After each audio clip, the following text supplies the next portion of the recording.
नमस्कार मित्रांनो, तुम्ही कधी नोटीस केलंय का? जे लोक खूप कमी बोलतात पण तेच लोक त्यांच्या आवडत्या व्यक्तीसमोर खूप जास्त बोलत असतात. बोलणं तर सर्वांशीच होतं, पण आता विश्वास कोणावरच नाही राहिला. आम्हाला जे इग्नोर करतात त्यांच्याकडे आम्ही बघतसुद्धा नाही. मित्रांनो, जीवनामध्ये कायम एकच नियम ठेवा. मैत्रीमध्ये गद्दारी नाही करायची आणि गद्दारांसोबत मैत्री नाही करायची. जर चूकला चूक म्हणण्याची क्षमता तुमच्यामध्ये नाही तर तुमची ताकद आणि धाडस दोन्ही गोष्टी व्यर्थ आहेत. एक नातं असं पण असलं पाहिजे की आपण आपलं प्रत्येक दुःख आणि तक्रार सांगू शकू. खरं प्रेम फक्त तीच लोक करू शकतात जी कोणाचं तरी प्रेम मिळावं म्हणून धडपडलेली असतात.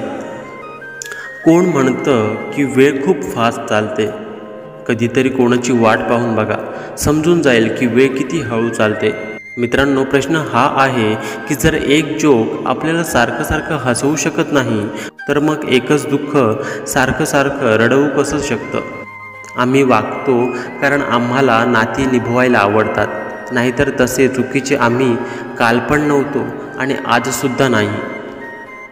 मित्रांनो, जेव्हा लोक तुम्हाला कॉपी करायला लागतील तेव्हा समजून जा की तुम्ही जीवनामध्ये प्रगती करत आहात.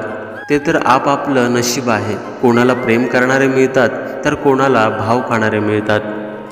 आम्ही तर हसतो दुसऱ्यांना हसवण्यासाठी, नाहीतर घाव इतके आहेत की सरळ रडता पण येत नाही.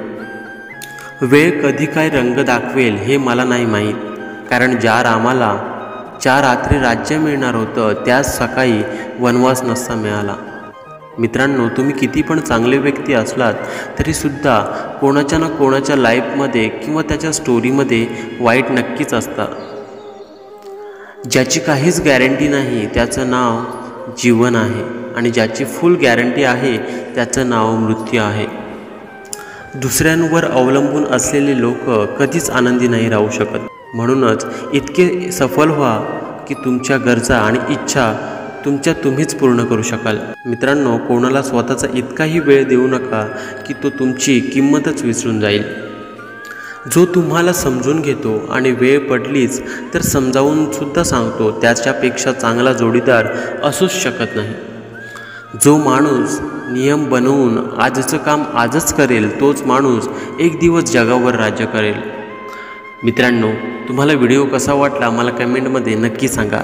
व्हिडिओ आवडला असेल तर जास्तीत जास्त लोकांना शेअर करा. धन्यवाद.